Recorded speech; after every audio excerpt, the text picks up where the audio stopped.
Queridos amigos, pues aquí estamos de nuevo, este gran amigo, meditador, cineasta, guionista, bella persona que es Matías Lucchesi, y yo, un instructor de yoga, un escritor y sobre todo, y como él, un gran buscador de lo que podríamos llamar verdades eternas o realidades que están más allá de la realidad aparente.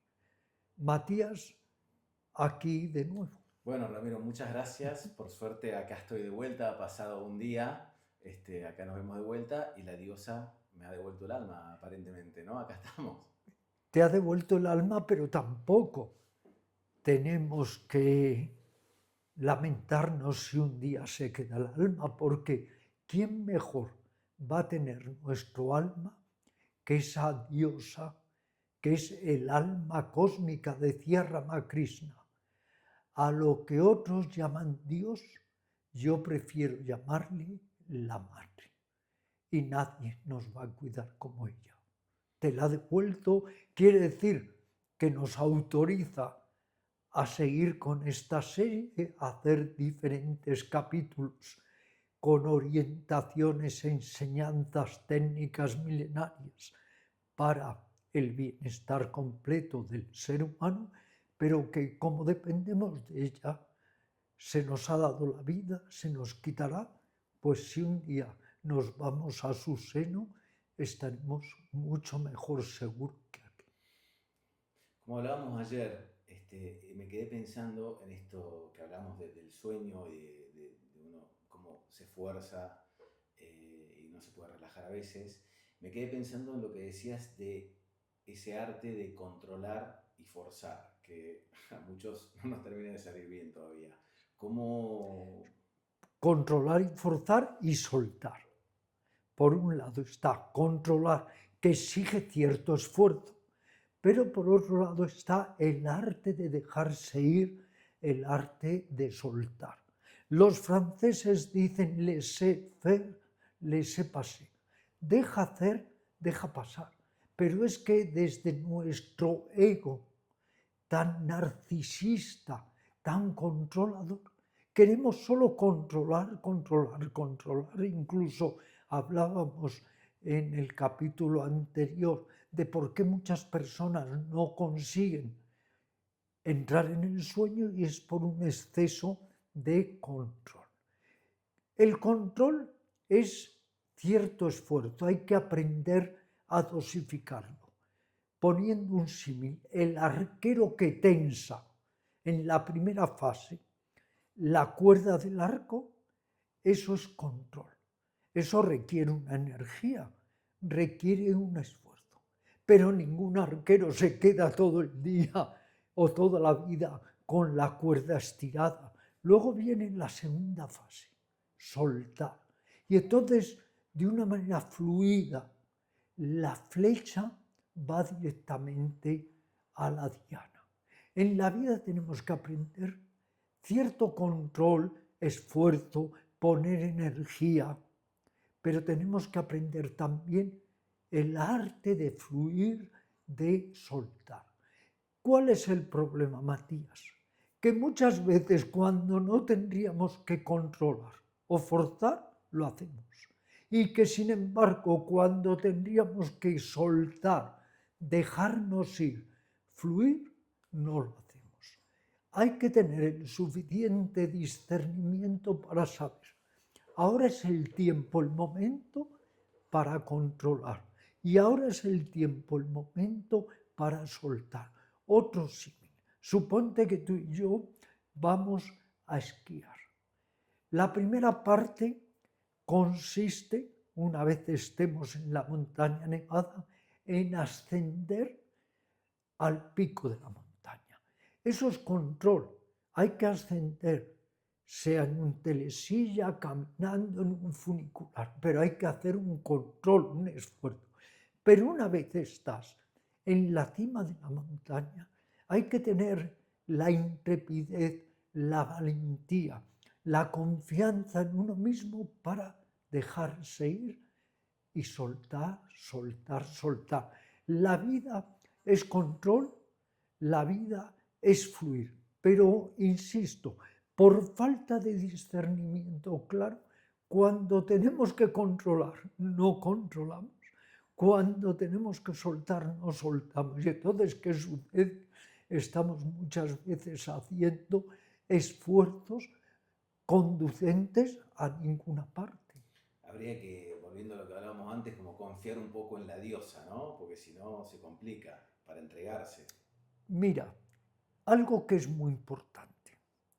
Uno tiene que aprender que hasta cierto grado tenemos un poder sobre nosotros, hasta cierto grado.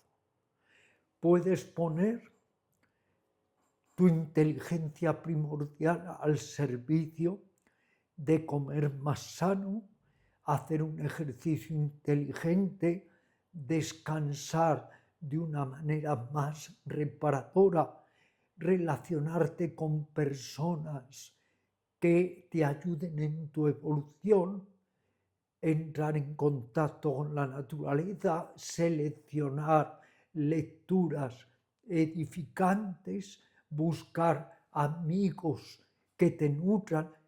Eso lo puedes hacer por ti. Pero eso es una parte.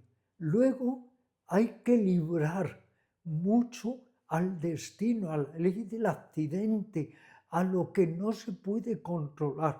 ¿Cuál es el problema? Creemos o queremos controlarlo todo y nos digamos, atormentamos, nos alicaemos, deprimimos cuando no controlamos. Hay que saber fluir dentro del control. Ahora, Matías, ¿qué es el control? El control es estar atento, es estar consciente. ¿Y qué es el soltar? Es aprovechar la fuerza de la vida para no crear barreras, no oponerte, sino dejarte llevar, pero desde la consciencia, la lucidez, el equilibrio, la ecuanimidad. Podríamos dedicar un día, y lo haremos uno de estos capítulos, al tema el arte de vivir. ¿Y por qué crees que falla ese discernimiento que hablábamos antes? Ese discernimiento en que cuando hay que soltar, nos soltamos y así sucesivamente. ¿El ego qué es, digamos? Falla por todas partes. Mira, cuando uno ve las cosas desde el ego, apegos, odios, celos, rabia, incertidumbre, miedos, patrones ajenos, opiniones de otras personas. Es que uno no ve. Y cuando no ves, es que no hay discernimiento. ¿Qué es discernir? Es ver para luego proceder en consecuencia. Si no ves, si no tienes las cosas claras, incluso es mejor que no procedas, porque la acción no va a ser correcta. Estamos todos tan llenos de velos mentales que no podemos discernir arrogancia, prepotencia, violencia, odio, envidia, tantos velos mentales, que es lo que se llama la ignorancia básica de la mente, que es de lo que se alimenta el ego. Mientras estamos inmersos en ese océano de ignorancia, no podemos discernir con claridad. Por eso, ¿qué es lo que pretende la meditación o todas las técnicas de autorrealización? Ir poco a poco limpiando la mente, ir liberándonos de todos esos velos que nos impiden discernir con claridad. Muy claro, Ramiro. Sí. El tema es ese, que a veces uno se siente, uno personalmente a veces ve a gente que ni siquiera se da cuenta de sus propios velos mentales, digamos, ¿no? La mayoría. No, la mayoría de los seres, y no digamos nada, los que nos gobiernan, esos todos están en lo más espeso de los velos mentales y de la ignorancia básica. La mayoría, claro que sí. Ya es una bendición darte cuenta con honestidad. Estoy lleno de velos mentales y emocionales.